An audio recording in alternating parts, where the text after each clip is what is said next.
An innovative mid-range saloon car with the best aerodynamics in its class and a suspension which adjusts according to driving style. Bold in design, both inside and out.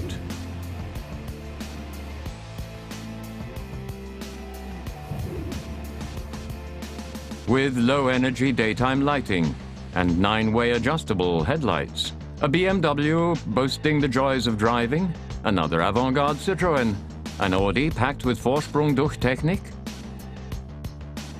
No, it's an Opel. The new Insignia, the most technologically advanced Opel of all time, intended to usher in a new image for the marque.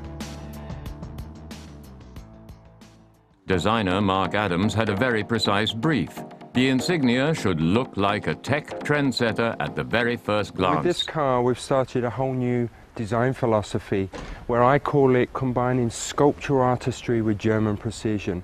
And what we actually mean by that is really creating these beautiful flowing sculptural shapes and intersecting them with these lines of German precision, which is the true origins of the brand. You know, first of all, you see this very proud, powerful nose, really displaying the Opel, the new Opel badge prominently in the large grille area here, really showing the new confidence in the brand. As you move away from that, you see these very dynamic headlamps, using our new signature wing lighting, both front and rear.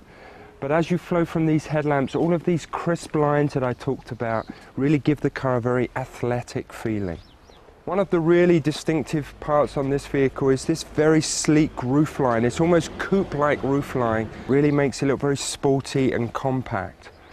But one of the key design elements that we feel is a very unique statement for the car is again using this line of precision that flows through the doors and back along the lower area there. And we call this the blade feature.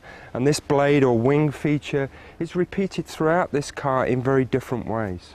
The rear is one of my favorite areas of the car where we really use this sculptural quality and really showing the muscular stance of the car, flowing into this tapered rear end. The rear end itself has been really optimized for top-class aerodynamic performance, and in fact this vehicle is the best in segment aerodynamics. We've really worked hard to make sure we have a very efficient car. So overall you see a very muscular car, very strong, but again, as I said at the beginning, using these beautiful sculptural forms with these accent lines of precision. From theory to practice, the Insignia in motion fulfills the promise of its styling. The innovation is far more than skin deep. For example, it's the first Opel with the gift of sight. It sees traffic signs.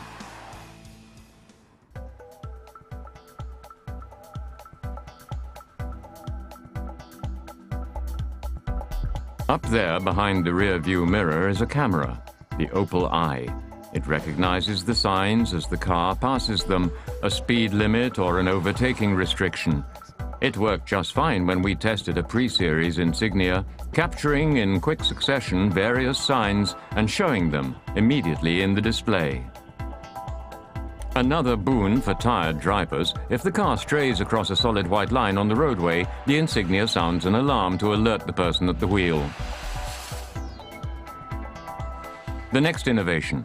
In a second Opel, we follow one driven by a race driver accompanied by an instructor.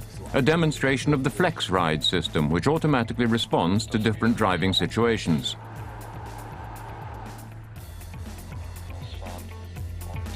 At 40 kilometers an hour, the monitor displays cruising. Then, in the curve, cornering. Going up to 60, the Flex Ride responds. The steering becomes more direct, the suspension tighter. At 80, in sharp corners, the readout is dynamic driving. Flex Ride hardens the suspension even more. Apply the brakes, low speed appears in the display and the suspension returns to the comfort setting. This kind of a system is not at all what one would expect from a mid-range Opel. Turning back the clock to the motor show in Geneva 18 months ago, there were only few hints then of what the successor to the Vectra would look like, only rumors and guesses. Then all that changed at the 5-star Château des Parts des Eaux Vives near Geneva. Here Opel introduced the show car, the Gtc Concept, and how future Opels would look. The This would be the design language adopted for the new Vectra, and journalists from all over the world were fascinated by what mid-range motoring promised in the near future.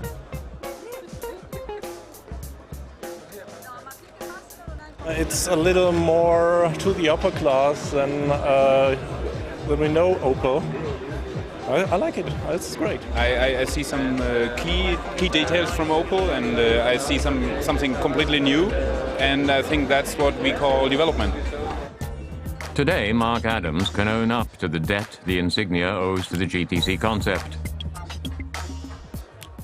What we wanted to do with the GTC Concept was really show where we were intending to take the future Opel design language. So we used that car to not only display those values and virtues of what we wanted to do going forward, but also to somewhat teasing this car, and you'll obviously notice some of the strong similarities between that vehicle and this one.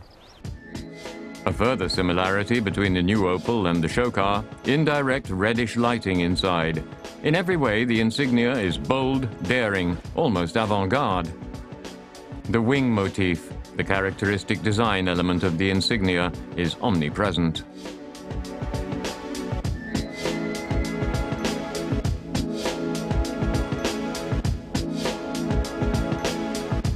Amazing, plenty of legroom for 6-footers, albeit with headroom sacrificed in favor of the lower roofline. Takes some getting used to. The lock for reverse gear can pinch fingers unless one watches out. The boot opens easily and has room for over 1,000 liters of load.